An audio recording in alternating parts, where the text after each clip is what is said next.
Building off of what we did in the last video, we will now look at how we can import the Excel data back into Revit.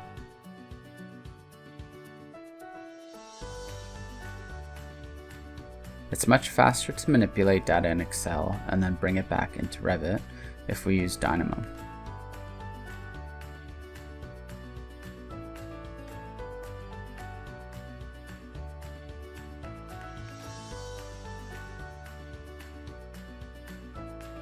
Once we're happy with all of our changes, we can save the Excel file and load it into Dynamo.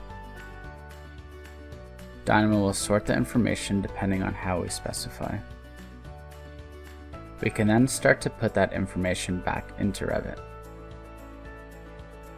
We can even see certain element parameter information by their element ID. We can see every parameter that is associated with that element. This is a very handy node as it gives us much more information than we can see within Revit out of the box. At the moment, Revit is still holding on to the old information for the mark values.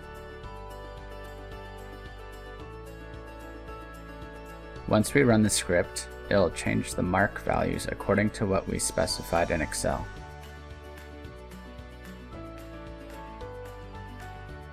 Now we can quickly manipulate our parameters through Excel and have the changes reflect in Revit in an instant.